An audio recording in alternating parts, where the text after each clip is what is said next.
여러분 안녕하십니까? 뉴스 플러스 시작합니다. 3월 3일 주요 뉴스입니다. LH 직원들이 광명시흥 신도시 지정 발표 전에 100억 원대의 땅을 사들인 것으로 확인됐습니다. 미공개 정보를 이용한 땅 투기 의혹이 일면서 3기 신도시 개발에도 난항이 예상됩니다. 비트코인 가격이 고공행진을 하면서 나머지 가상화폐들도 강세를 보이고 있습니다. 지나치게 오른 코인에 대해 신중한 투자가 필요하다는 조언입니다. 코로나19로 숨죽였던 기간 산업이 꿈틀거리고 있습니다. 글로벌 물동량이 회복되면서 선박 발주량이 늘고 제철소 가동률도 높아지고 있습니다. 중국의 연중 최대 정치 행사인 양회가 내일 개막합니다. 코로나와 G2 갈등을 해결하기 위해 어떤 정책을 제시할지 주목됩니다. 첫 소식입니다. LH 직원들의 광명시흥 신도시 사전 투기 의혹이 시민들의 공분을 사고 있습니다. 여기에 종친 땅 소유주를 비롯해 원주민들의 반발도 거센 상황입니다. 첫 삽도 뜨기 전인데 해결할 과제가 쌓여가고 있습니다. 김원규 기자가 현장에 다녀왔습니다. 지난달 24일 6번째 3기 신도시로 지정된 광명시흥 일대입니다. 지금은 논밭이 대부분인데 정부는 이곳에 주택 7만 호를 공급하기로 했지만 사업 초기부터 복병을 만났습니다. 먼저 사업 시행자인 LH 직원들이 시세 차익을 노리고 사전 매입했다는 의혹이 터져나왔습니다. 이 사업을 주도해야 될 LH 직원들이 개발이 예상되는 현재 신도시가 예상되는 지역에 사전 투기 행위를 했다는 것들은 매우 충격적인 부분들이고 그 부분에 있어서도 자신 본인의 이름으로 직접 투기를 하는 등 공시기관이 크게 해이돼 있다는 그런 부분도 상당히 우려되는 부분입니다. 구체적으로 LH 직원 10여 명이 신도시 지정을 미리 알고 2018년 4월부터 2년간 약 7,000평 토지를 100억 원대에 매입했다는 겁니다. 이들 일부는 1,000제곱미터 이상 소유해야 대토 보상을 받는 사실을 알고 지분 쪼개기를 했고 더 많은 보상을 받기 위해 나무도 심은 것으로 알려졌습니다. 특히 이 기간은 변창흠 국토부 장관이 LH 사장 재임 시절과 겹쳐 관리 감독에 소홀했다는 지적이 쏟아집니다. 국토부와 LH는 철저히 조사하겠다며 위법 여부를 따져 수사 의뢰 및 고소 고발할 것이라고 밝혔습니다. 그럼에도 불구하고 고양이에게 생선을 맡긴 꼴이라며 성남 민심은 들끓고 있습니다. 토지 보상 문제도 광명시흥 신도시 개발에 발목을 잡고 있습니다. 이명박 정부 때 보금자리 주택으로 개발이 진행됐던 이곳은 토지 보상 과정에서 원주민들의 반발 등으로 무산된 바 있습니다. 전체 1271만 제곱미터 지역에 23개 마을이 형성돼 원주민들이 거주하고 있는데 이곳이 차지하는 비율은 13%에 이릅니다. 특히 신도시로 편입된 광명시 노은산 일대는 금천 강씨 종친 땅으로 개발 절차가 녹록지 않은 상황입니다. 해당 마을 통장은 정부를 향해 원주민들을 위해 적절한 보상이 뒷받침돼야 한다고 거듭 강조합니다.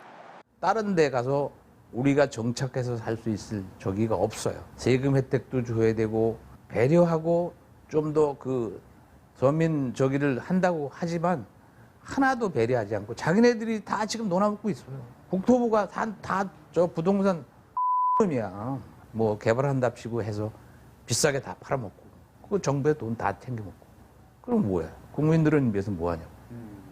국민들을 착취하는 거예요.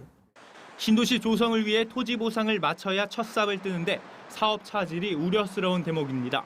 개발 이익이 어느 정도를 줘야 되냐에 대한 논란이 또 심각하게 벌어질 거고 뭐 내부적으로야 이 소유자가 생각하는 개발 이익의 적정성이라는 수준하고 공공이 생각하는 적정성의 수준하고 다 틀리거든요. 그래서 이게 어쩔 수 없이 이게 갈등이 심화될 수밖에 없고. 문재인 대통령이 부처에 명운을 걸라고 지시한 이후 정부가 내놓은 광명시흥시 신도시 사업. 토지 보상 문제에 투기 의혹까지 불거지면서 시작 전부터 삐걱거리고 있습니다. 한국경제TV 김원규입니다.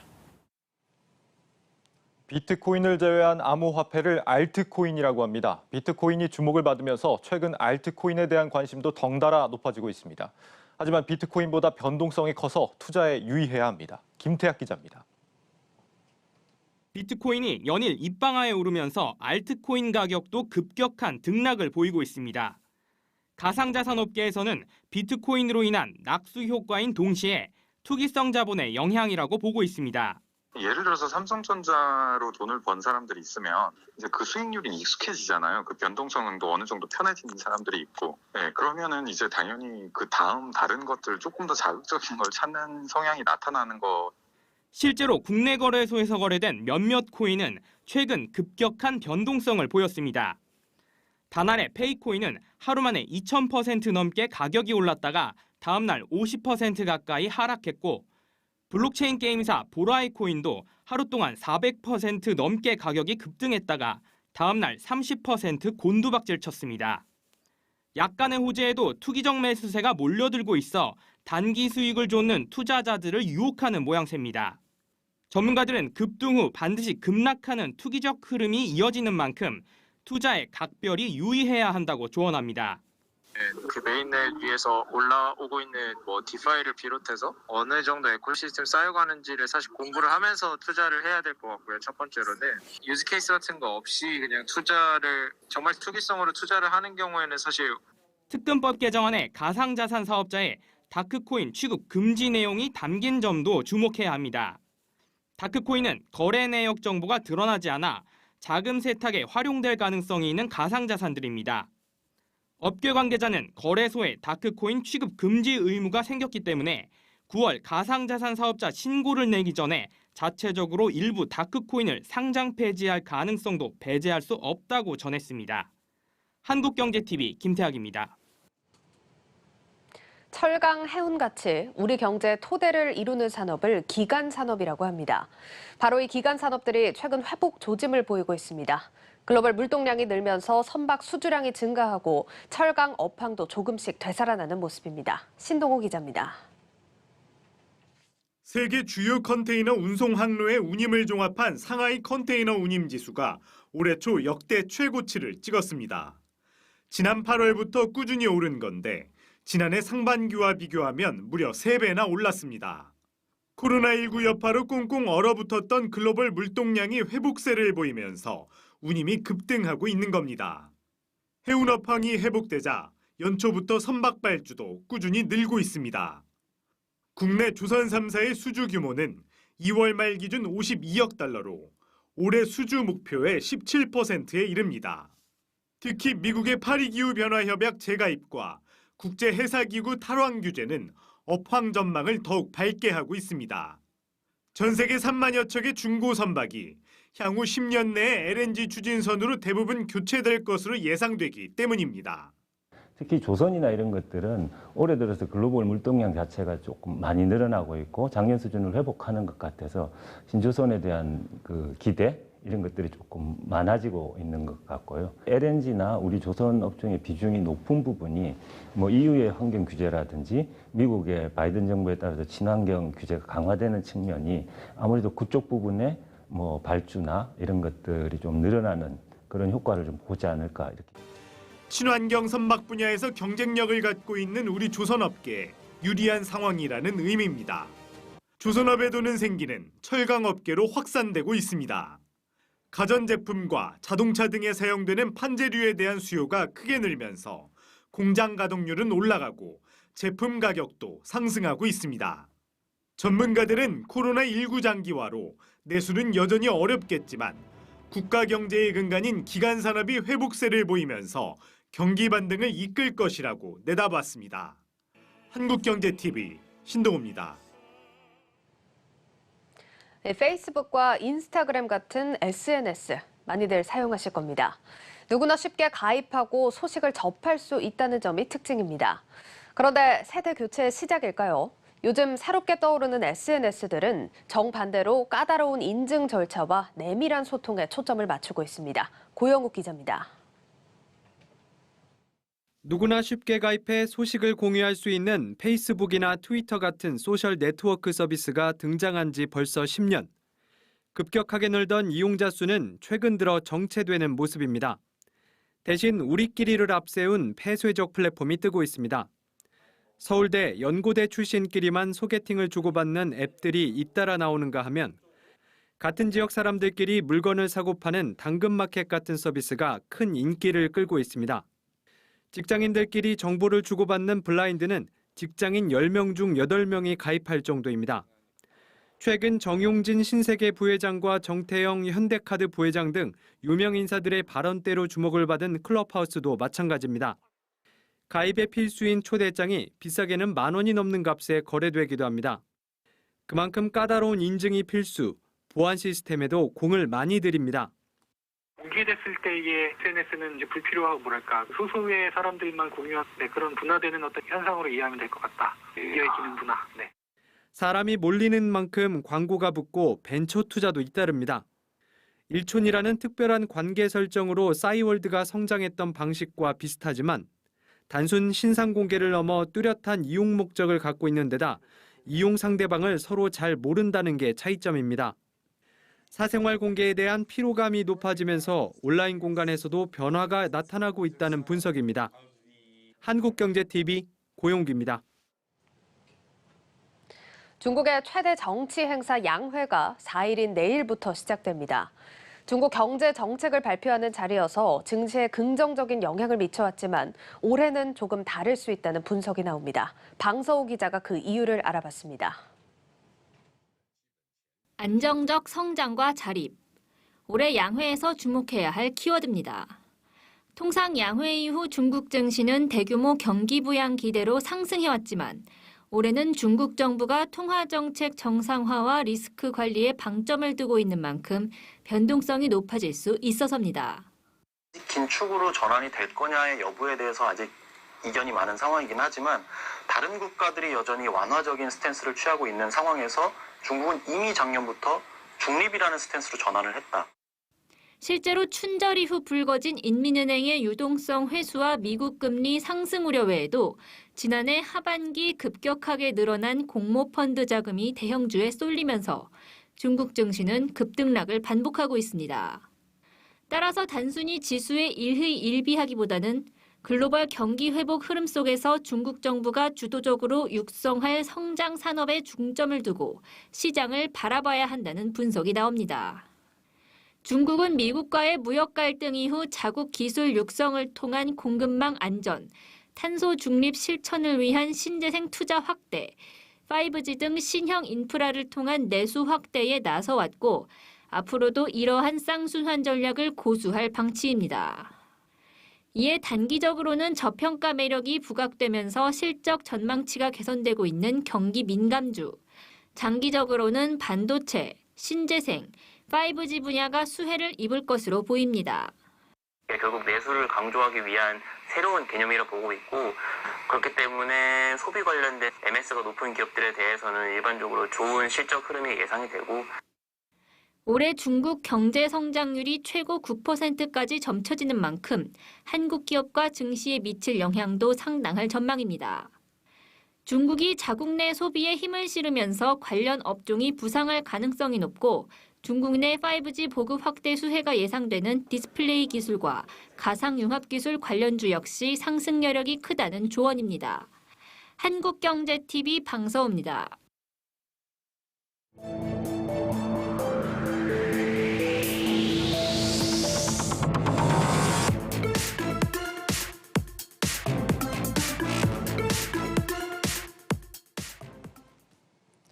사 차 혁명 시대, 이 제조업 중심의 우리 산업 구조가 중대 분수령을 맞고 있습니다. 혁신적인 아이디어로 무장한 중소벤처기업들을 얼마나 육성하느냐가 국가 산업 경쟁력을 크게 좌우할 것으로 보입니다. 다행히 글로벌 무대에서 우리 벤처기업들이 갈수록 그 존재감을 높여가는 모습입니다. 얼마나 성장했고 또 어떤 고민이 필요한지 오늘 이슈플러스에서 살펴봅니다. 먼저 올해 국제 무대에서 선전한 우리 중소벤처기업들을 김선엽 기자가 정리해봤습니다. 지난 1월 열린 세계 최대 전자 IT 전시회 CES에서 혁신상을 받은 업체 386곳 중 16곳이 국내 스타트업이었습니다. 코로나19를 계기로 언택트 시대가 본격적으로 도래하면서 로봇, VR, 원격 의료기기 등 언택트 분야에 최적화된 기술을 중점적으로 개발해온 스타트업들이 전 세계에 주목을 받게 된 겁니다. 비대면 환경은 결국 이제 IT 기술 중심으로 발전할 수밖에 없는데 우리나라가 그동안 이제 어떤 IT 기술에서 강점이 있었던 부분이 이런 비대면 쪽에서 상당히 기술력의 강점을 갖는 이런 요인이 아니었을까 생각이 됩니다. 3년 전 설립된 물류로봇 전문기업 힐스 엔지니어링은 자율주행 기능과 방역 시스템을 결합한 방역 로봇을 새롭게 선보이면서 올해 CES에서 혁신상을 수상하는 쾌거를 이뤄냈습니다.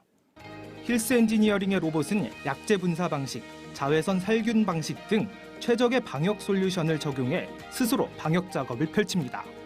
감염 걱정 없이 사람의 손길이 닿지 않는 곳까지 방역이 가능한 점을 높이 평가받았는데 글로벌 시장의 니즈를 빠르게 파악하고 기존 물류 로봇 기술을 방역이란 새로운 영역에 응용한 전략이 성과로 이어진 겁니다.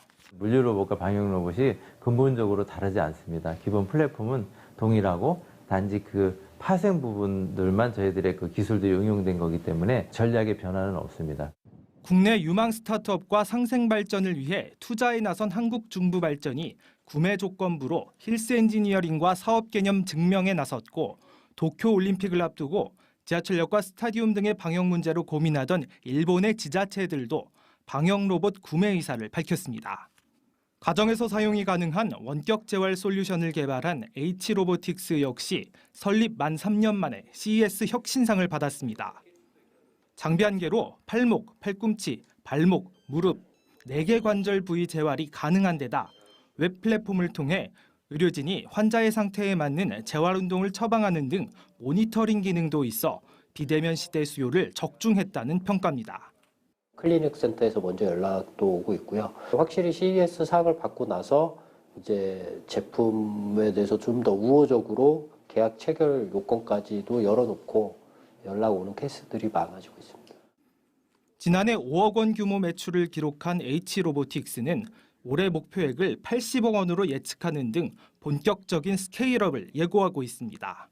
삼성전자, LG전자와 최고 혁신상 수상자 명단에 나란히 오른 M2S도 집에서 사용이 가능한 VR 안과 검사 기기로 화제가 됐고 엘리베이터나 ATM 등에 적용 가능한 가상 터치 패널을 개발한 V터치도 공공장소에서의 감염을 획기적으로 줄일 수 있는 혁신 기술로 시장의 주목을 받았습니다. 이처럼 세계적으로 기술력을 인정받은 우리 벤처 스타트업들이 본격적으로 스케일업을 하기 위해선 정부의 전폭적인 지원 여부가 관건입니다. 한국경제TV 김선엽입니다. 네, 그렇다면 국내 벤처기업들이 어떻게 성과를 낼 수 있었는지 또 앞으로 무엇을 더 고민해야 하는지 짚어보겠습니다. 성장기업부 유호성 기자 나와 있습니다. 유 기자, 네. 이 세계 무대에서 우리 벤처 스타트업들이 특히 이렇게 강점을 보이는 분야가 어떤 겁니까? 우리 벤처 스타트업이 활동하는 범위가 굉장히 광범위하기 때문에 뭐 하나로 특정해서 말을 해드릴 수는 없고요. 예. 하지만 우리 기업들이 어떤 분야에서 선전하고 있는지를 엿볼 수 있는 사례는 하나 있습니다. 뭐 아까도 이제 리포트에서 살펴보셨던 CES에서 혁신상을 받은 기업들을 예로 좀 들어볼 수가 있는데요. 사실 이번 CES는 벤처 스타트업 입장에서는 의미가 좀 남다르다고 할 수 있습니다. 국내 기업은 29개사가 혁신상을 받았는데 이 가운데 70%인 20개사가 중소벤처기업이 차지했습니다. 예. 이들 기업을 자세히 좀 들여다보면 국내 중소벤처기업의 기술 트렌드로 살펴볼 수가 있는데요. 20개사 가운데 6개사가 헬스케어 기반 기업이었고 홈코노미와 인공지능 그리고 자율주행 분야 기술이 주목을 받았습니다. 또 최근 탄소 제로 트렌드에 맞춰서 친환경 에너지 관련 기업들도 CES 혁신상 수상 리스트에 오르기도 했습니다. 주로 헬스케어나 뭐 인공지능, 친환경 에너지 뭐 이런 기업들이 좀 각광을 받고 있다 이렇게 볼 수 있겠는데 CES 하면 주로 이제 삼성하고 LG만 주로 떠올리는데 이렇게 우리 벤처 중소기업들이 20곳이나 이렇게 수상을 했네요. 유독 올해가 지금 성과가 좋은 겁니까? 네, 뭐 참가 기업 수가 줄어서 작년에 비교하면 조금 줄어든 수치이기는 한데요. 하지만 뭐 전체 기업 가운데 중소벤처기업이 차지한 비율로 따지면 역대 최고 성과를 보인 지난해와 비슷한 수치를 기록했다. 뭐 이렇게 말씀을 좀 드릴 수가 있겠습니다. 최근 들어서 이렇게 성과가 좋은 특별한 이유 같은 게 있습니까? 일단은 뭐 중소벤처기업들이 선전한 특별한 이유 뭐 이런 걸 좀 살펴보면 기술을 가진 우수한 인력들이 창업에 좀 뛰어들었다. 이런 부분들을 뭐 첫 번째로 짚어볼 수가 있을 테고요. 예. 여기에는 정부의 지원도 한몫했던 것으로 풀이가 되고 있습니다. 지난 5년간 혁신 기술을 가진 벤처 스타트업 기업에 대한 정부 투자를 정리한 표를 좀 가지고 왔는데요. 예. 그래프를 보시면 지난 2016년부터 꾸준히 투자액이 증가한 것을 알 수 있습니다. 특히 지난해의 경우에는 코로나19로 스타트업에 대한 지원이 줄지는 않을까 우려하는 분위기가 컸는데 소폭이긴 합니다만은 전년 대비 투자액이 증가한 것을 볼 수 있습니다. 이를 보면 미래 산업에 대한 투자를 줄여서는 안 된다는 공감대가 형성되어 있다. 이렇게 좀 볼 수 있을 것 같습니다. 실제 투자를 하면 그게 실적으로 반영되는 건 좀 한참 뒤의 얘기니까 지금 뭐 작년하고 재작년에 저렇게 투자를 늘려놨으면 이게 또 올해나 이후에도 더 유망하다 이렇게 볼 수도 있는 부분이 있겠다 이런 생각이 듭니다. 네, 맞습니다. 정부 차원의 지원이 성과를 보이고 있다라는 게 지금 유호성 기자의 설명인데 실제로 투자가 성장으로 이어졌다 이런 명확한 근거가 있습니까? 네, 그렇습니다. 지난해 정부의 벤처 투자 금액을 업종별로 비교해 놓은 자료를 또 한번 준비를 해봤는데요. 10년 전에 비해 전체 투자액 한 4배 이상 늘었습니다. 업종별로 보면 차이가 명확히 드러나고요. 언택트 코로나가 아니더라도 최근 자본시장에서 ICT 서비스나 제약 바이오 종목에 대한 관심이 높아졌잖아요. 벤처 투자도 이러한 자금의 이동을 반영하고 있습니다. 10년 전 800억 수준에 머물렀던 바이오 의료와 ICT 서비스 업종의 투자액은 지난해 1조를 넘기며 벤처 투자 붐을 이끌었습니다.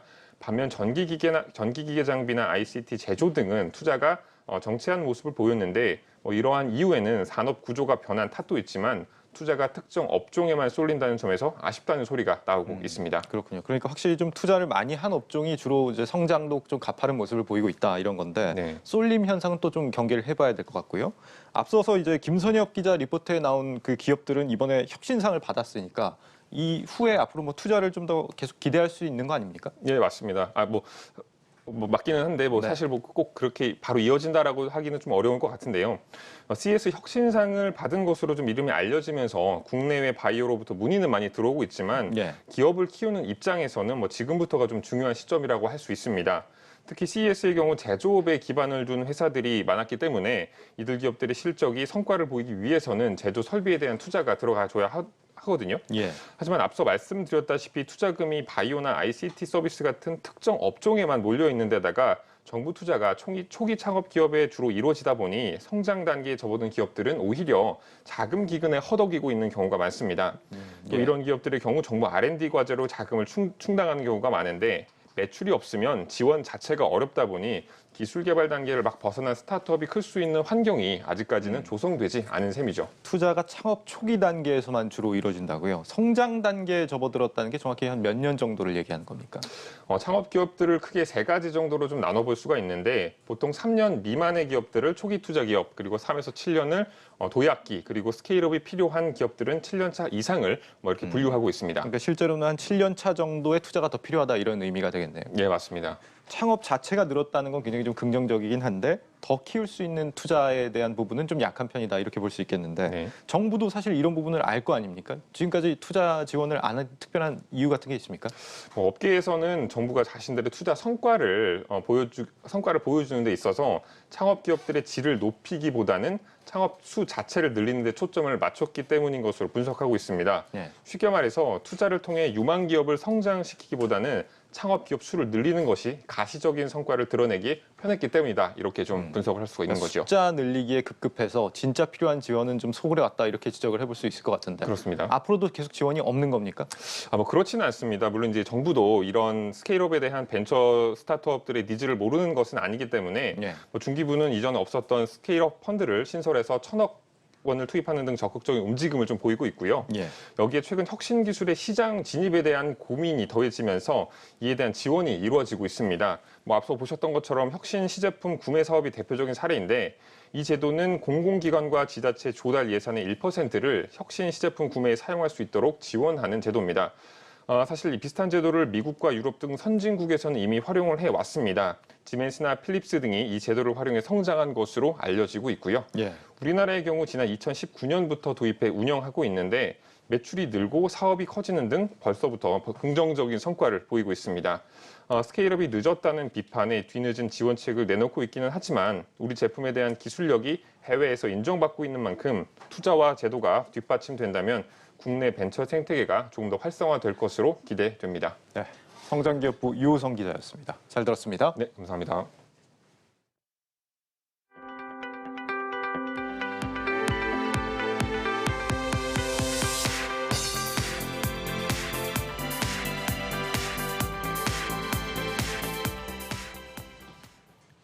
오늘 코로나19 백신 접종 후 사망 사례가 2건 나왔습니다.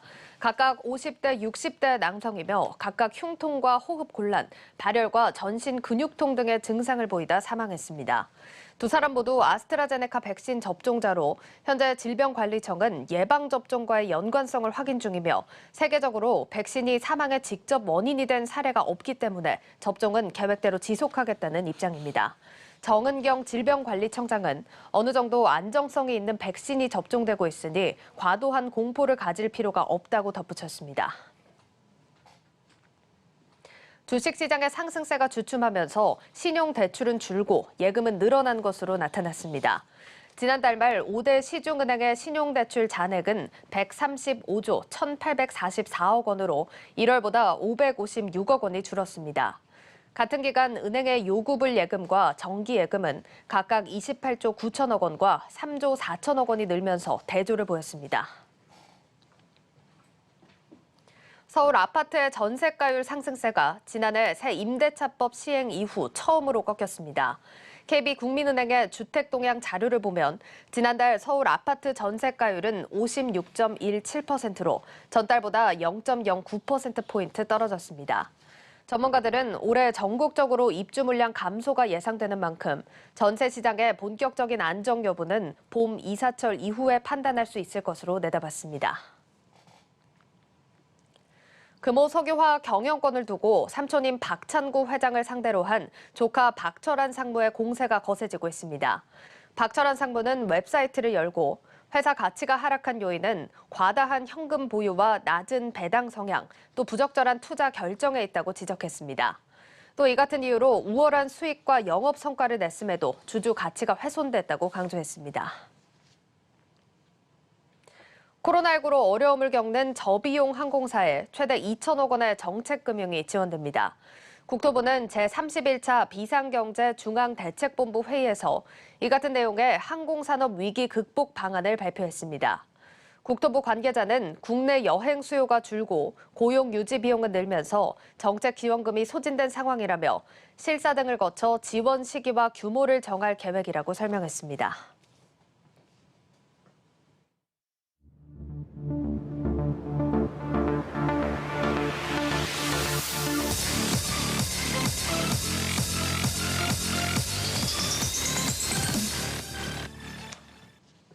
네, 박혜린 증권부 기자와 함께하는 뉴스앤마켓 시간입니다. 자, 우리 증시 오늘 기관의 매수세에 힘을 내준 하루였는데요. 어제부터 오늘까지 그래도 상승세가 이어져서 힘이 나는 한 주입니다.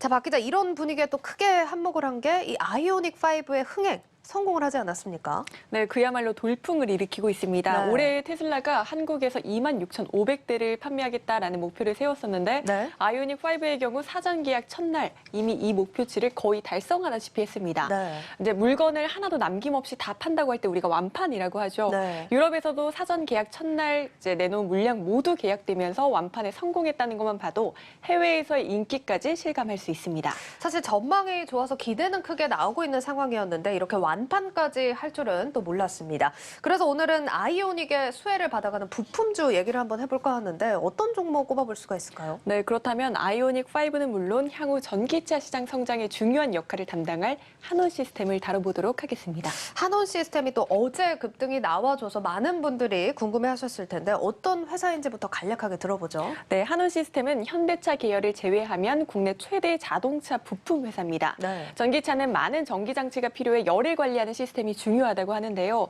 한온 시스템은 친환경차에서 발생하는 열을 효과적으로 관리하는 기술을 갖고 있습니다. 현대차의 전기차 플랫폼인 eGMP 기반의 아이오닉5에도 한온 시스템 열 관리 시스템이 탑재가 됐고 이미 아이오닉6와 7, 또 제네시스의 전기차에 들어갈 열 관리 시스템까지 수주에 성공하는 모습을 보였습니다. 열 관리 시스템을 주력으로 하는 회사고 최근 또 주목을 크게 받고 있는 기업입니다. 뭐 들어보면 이미 아이오닉5 이후 모델까지도 계약이 된 것 같은데 어떻게 보면 또 현대차와 운명을 같이 한다 이렇게 봐도 되지 않겠습니까? 네, 꼭 그렇지만은 않습니다. 네. 전 세계적으로 보면 한온 시스템은 열 관리 시스템 부문 세계 2위를 차지하고 있습니다.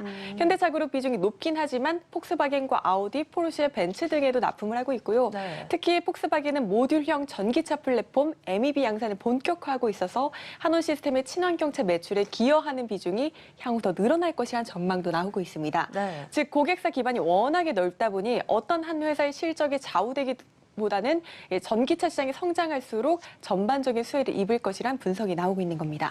뭐 전기차 얘기가 나와서 또 질문을 드려보면 사실 전기차 시장이 이렇게 폭발적으로 성장한다. 이 부분은 또 많은 분들이 알고 있는 얘기고 이제 중요한 게 요즘은 이제 이 늘어나는 수요를 기업들이 감당할 수 있냐. 이 부분에 또 초점을 맞춰서 평가가 나오고 있는데 한온 시스템은 뭐 여력이 충분한가요? 네, 그래서 한온 시스템이 최근 경주에 전기차 전용 공장을 세우기로 했습니다. 네. 올해 상반기 완공을 목표로 하고 3분기부터 전기차 핵심 부품인 히트 펌프 모듈 등을 양산할 계획인데요. 수요에 대해 질문하셨는데 한온시스템은 2024년까지 전기차 30만 대 분량의 부품을 확보할 것이라는 목표를 갖고 있고 네. 매출 비중으로 보면 지난해에는 친환경차 부품 비중이 한 15% 정도 수준이었는데 2025년까지 40%로 높이려고 하고 있습니다. 사실 시장이나 업황이 지금 너무 좋은 상황이고 이런 수요를 맞추기 위해서 또 증설까지 또 예상이 나오고 있는 상황입니다. 실적 부분에서도 이런 게 많이 기대가 될 것 같은데 또 증권가에서는 어떻게 보고 있습니까? 네, 맞습니다. 증권업계는 올해 한온시스템의 매출액과 영업이익이 각각 14.5%, 75% 상승할 것으로 전망하고 있습니다. 네. 내년에는 이보다 6.8%, 16% 상승할 것으로 보고 있고요. 시장이 예상대로 나와준다면 내년에는 매출액 8조 원, 영업이익 6천억 원의 가뿐히 돌파할 것으로 보입니다. 지금 영업이익 75% 상승이면 꽤 높은 수준이고 내년까지 실적 성장이 예상이 되고 있는 상황입니다. 자, 그럼 수급 상황은 어떤 상황인가요? 네, 개인과 외국인의 판단이 크게 엇갈리고 있습니다. 지난달부터 보면 개인은 어제까지 한 391억 원가량을 사들인 한편 네. 외국인은 283억 원어치 주식을 순매도하고 있습니다. 개인들의 또 사랑을 받고 있는 기업이고요. 영업이익 6천억 원을 바라보고 있는 한온시스템입니다. 조금은 장기적인 입장에서 또 꼼꼼하게 살펴보시면 좋을 것 같습니다.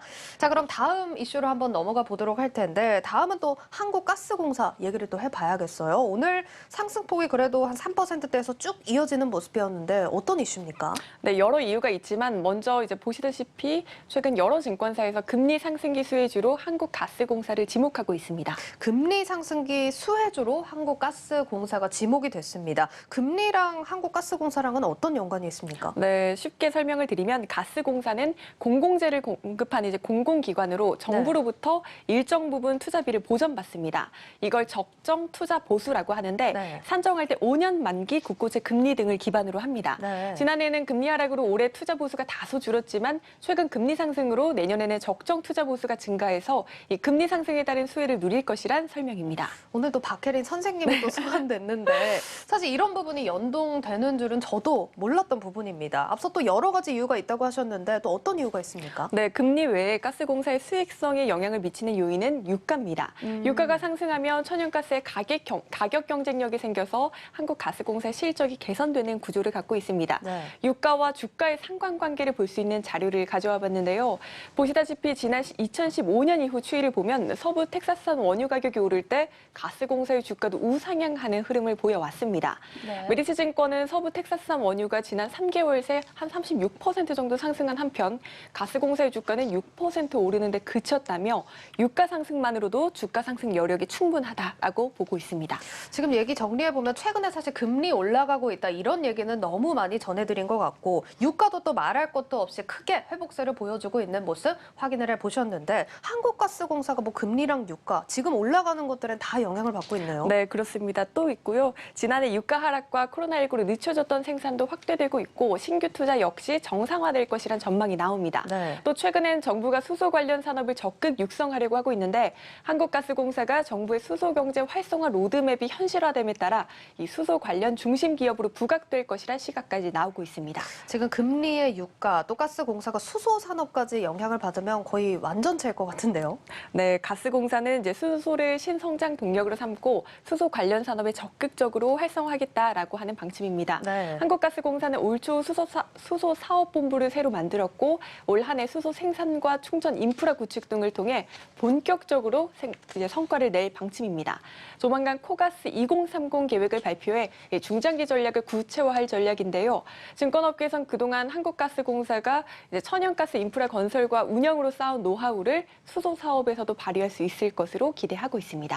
그러면 지금 정리를 해보면 본업도 지금 회복세에 접어들었고 신사업인 수소 부문까지 지금 기대가 나오고 있는 상황입니다. 시장 반응도 궁금한데 지금 수급 상황은 어떻습니까? 네, 어제와 오늘 외국인과 기관이 동시에 순매수하고 있습니다. 특히 기관의 매수세가 두드러지는데요. 기관은 지난달 5일부터 단 2거래를 제외하고 가스공사에 계속해서 자금을 넣고 있습니다. 규모로는 204억 원 규모 정도 됩니다. 한국가스공사는 또 기관의 사랑을 받고 있다라고 표현을 해볼 텐데 또 오랜만에 또 질문을 드려볼 텐데 배당 매력은 어떻습니까? 네, 한국가스공사는 대표적인 배당주로 꼽히던 종목 중 하나였지만 지난해 실적이 워낙 좋지 않아서 배당을 지급하지 못했었습니다. 다만 올해는 상황이 반전돼 배당 배당 매력을 다시 회복할 수 있을 것이라는 전망이 나오는데요. 증권업계에선 올해 4%대의 배당 수익률을 기대해봐도 괜찮을 것이다라고 보고 있습니다. 네, 4%대 배당 매력까지 확인을 해봤습니다. 오늘은 이렇게 긍정적인 평가를 받고 있는 한온시스템 그리고 한국가스공사에 대한 이야기 자세하게 나눠봤습니다. 증권부 박혜린 기자와 함께했습니다. 고맙습니다. 고맙습니다.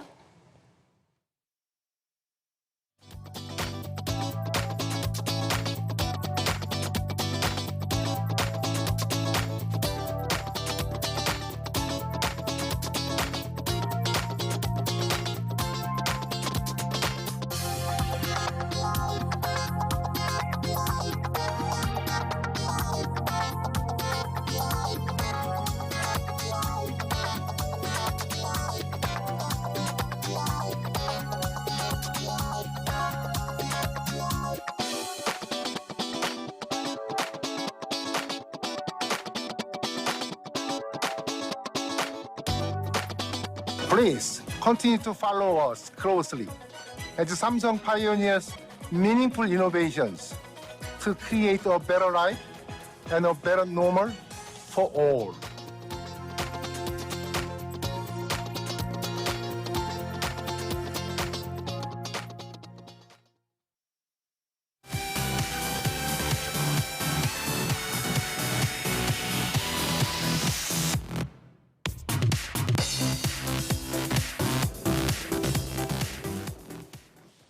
네, 플러스백 이지우 기자와 함께하겠습니다. 이 기자. 네. 첫 번째 키워드 바로 보겠습니다. 네. 개미들 긴장해네요. 오늘도 그냥 시작하는 법이 없는데 긴장 말고 긴장. 왜 이렇게 쓴 겁니까? 네, 세계 3대 투자자로 불리는 짐 로저스가 한 말인데 짐 로저스가 미국인이잖아요. 그래서 개미들 긴장해 이런 식으로 키워드를 한번 잡아봤습니다. 실제로 짐 로저스가 이렇게 한국말을 구사했습니다. 아닙니다. 네. 네, 알겠습니다. 네. 짐 로저스는 지난 연말에 위기가 온다 이렇게 경고를 한 적이 있잖아요. 네. 이번에도 또 마찬가지로 또 경고를 한 모양이네요. 개미들에게 경고를 한 겁니까? 네, 맞습니다. 짐 로저스 홀딩스 회장이 최근 인터뷰에서 주식시장에 버블 신호가 나타나고 있다고 또 한 번 경고를 했습니다. 버블이 형성되고는 있지만 아직까지 본격적인 버블 상태에 있는 것은 아니다.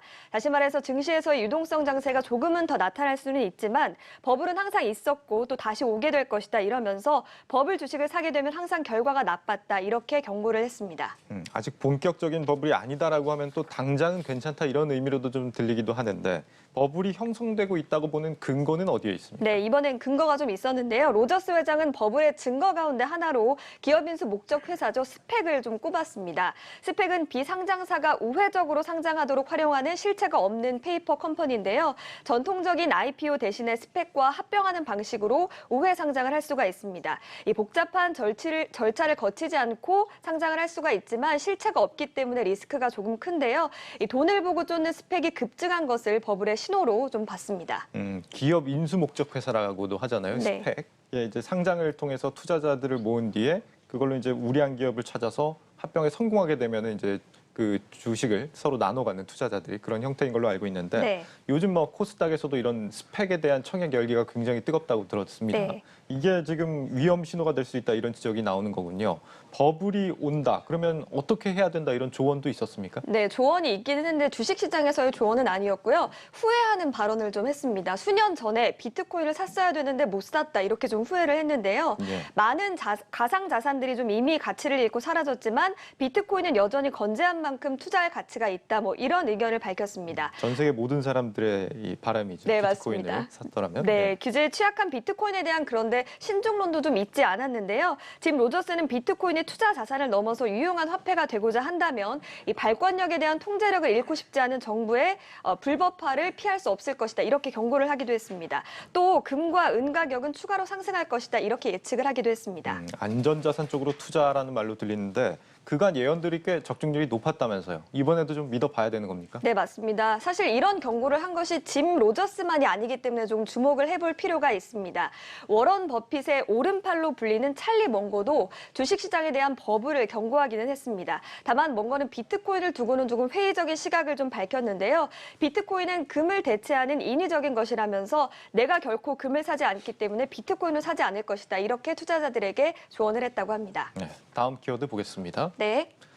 다음 키워드 함께 일하기 싫다. 이거 저한테 하는 얘기입니까? 제 속마음이 나타나는 모니터인가요? 속마음으로 굳이 말하지 않아도 알 것 같긴 하지만. 아닙니다. 농담이고요. 동료한테 사실 함께 일하기 싫다 이런 얘기 들으면 기분 좋을 사람 아무도 없겠죠. 카카오가 그런데 인사 항목 평가에 이런 항목을 좀 넣었습니다. 그런데 이게 논란이 되자 결국 개선하기로 해서 키워드를 이렇게 잡아봤습니다. 저희도 지난주 CEO 톡톡 시간에 짚어드린 적이 있잖아요. 네, 맞습니다. 그런데 카카오의 인사평가에는 동료가 실시하는 다면 평가가 있죠. 일반적으로는 상사가 부하 직원을 대상으로 이렇게 상향식으로 좀 진행이 되는데 이렇게 동료들끼리 다면 평가를 좀 카카오는 진행을 합니다. 카카오는 여기에 이 사람과 일하고 싶냐 뭐 이런 질문을 넣었고요. 이렇게 나온 결과를 직접적으로 나랑 일하기 싫은 사람 몇 % 이런 식으로 좀 통보를 한 겁니다. 이런 인사평가에 괴로워하던 한 카카오 직원이 익명 커뮤니티죠. 블라인드에 왕따는 안 된다 이런 식으로 유사형식의 글을 올려서 더욱더 논란이 된 바가 있습니다. 네, 카카오에서 이와 관련한 사내 간담회를 열었죠. 어떻게 됐습니까? 네, 맞습니다. 여민수, 조수용 공동대표가 직접 참여를 한 만큼 조금 상황이 심각했다 이렇게 보이는데요. 간담회에서는 심리적인 안정감을 주고 또 긍정적인 인식을 주는 방향으로 제도를 개선하겠다 이렇게 밝혔습니다. 다시 말해서 제도를 아예 폐지하지는 않고 표현 방식을 바꾸겠다는 건데요.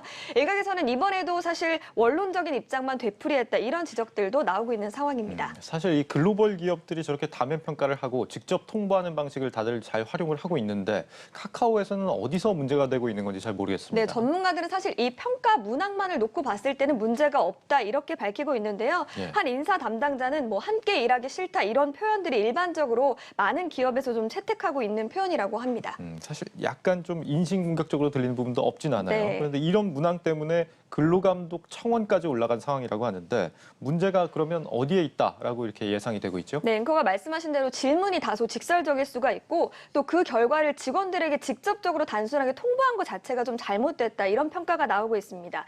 인사혁신처의 매뉴얼에 따르면 이런 걸 통보를 할 때 1:1 면담이나 또 그룹 워크숍을 통해서 활용하는 것이 좋다 이렇게 권고를 하고 있거든요. 또 심적 충격을 줄 수도 있기 때문에 일부 기업에서는 이걸 직접적으로 통보하지는 않습니다.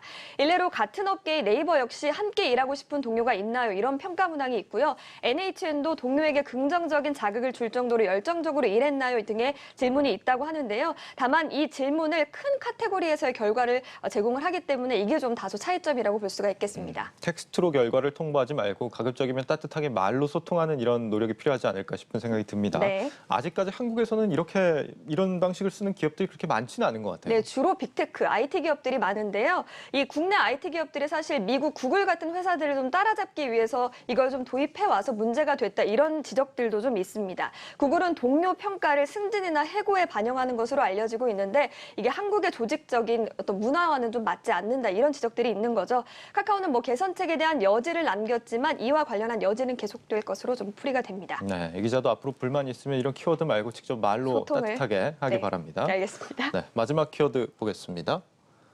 돈줄 나볼래요 이렇게 돼 있네요. 혼줄 아니고 돈줄입니까? 돈으로 맞는다 이런 의미입니까? 네, 돈으로 혼나면 참 좋을 것 같은데요. 네. 최근에 서울 마포구의 한 치킨집이 결국 영업을 중단했다고 합니다. 사실 이것만 놓고 보면 치킨집에서 뭐 잘못했나 이렇게 보실 수도 있겠는데요.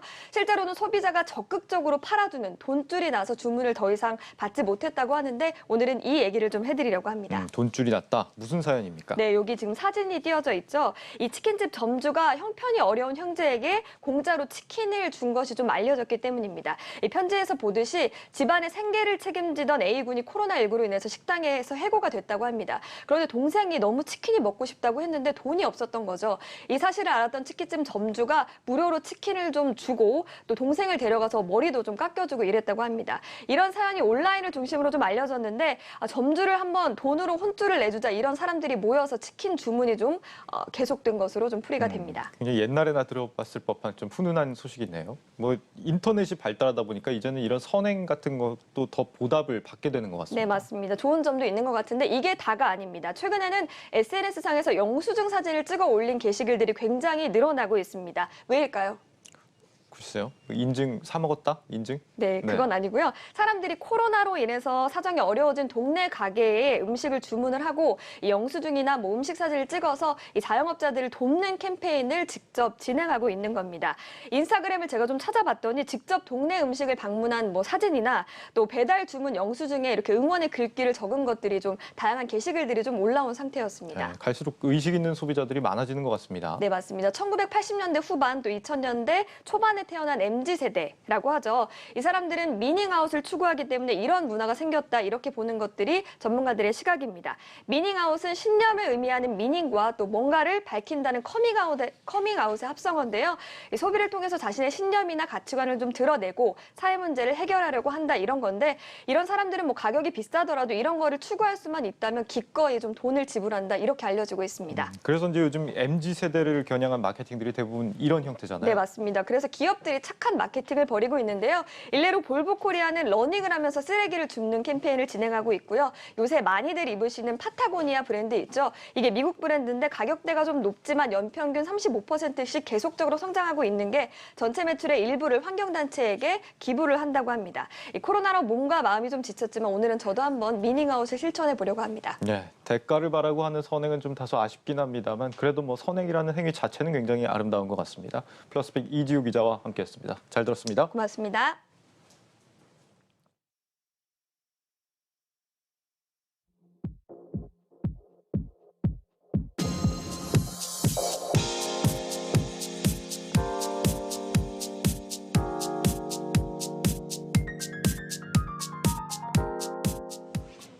놓치면 안 될 글로벌 뉴스입니다.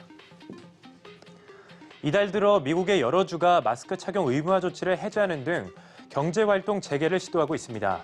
미국에서 인구가 두 번째로 많은 텍사스주의 에벗 주지사는 마스크 착용 의무화 해제를 비롯해 코로나19와 관련된 대부분의 규제를 취소하는 행정명령을 발령했는데요.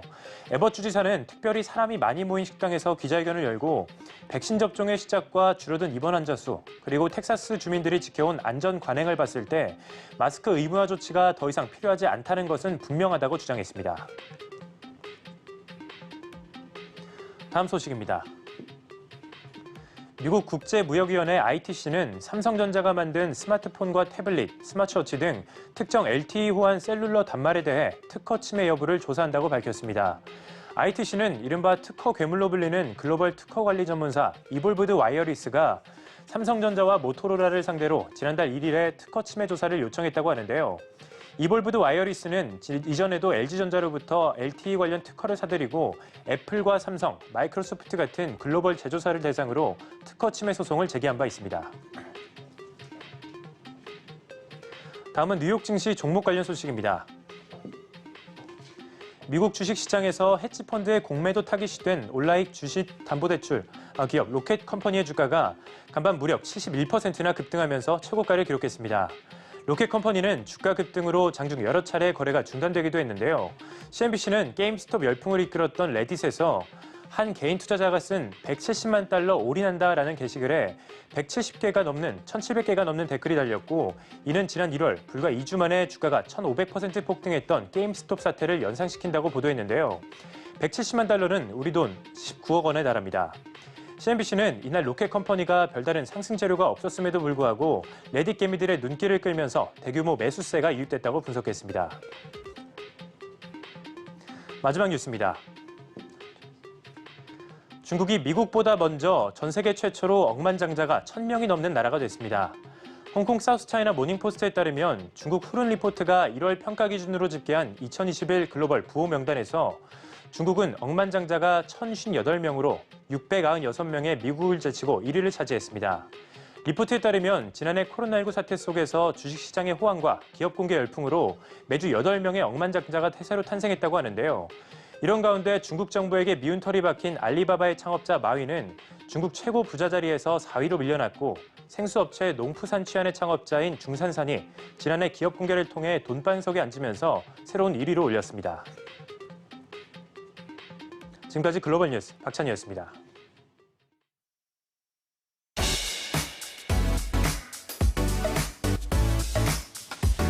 이어서 주요 일정 전해드립니다.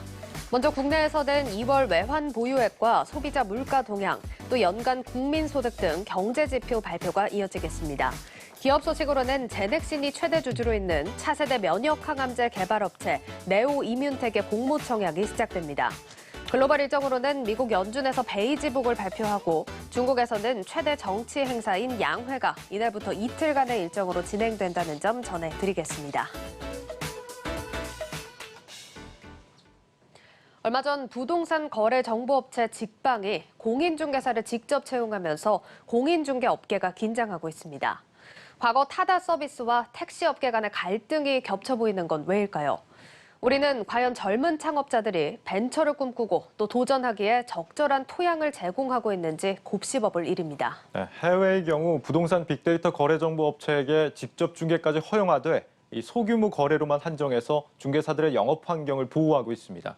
우리 정부도 이 강 건너 불구경만 하지 말고 새로운 산업이 기존 산업과 충돌하지 않도록 미리 대책을 마련해야겠습니다. 오늘 소식은 여기까지입니다. 여러분 고맙습니다.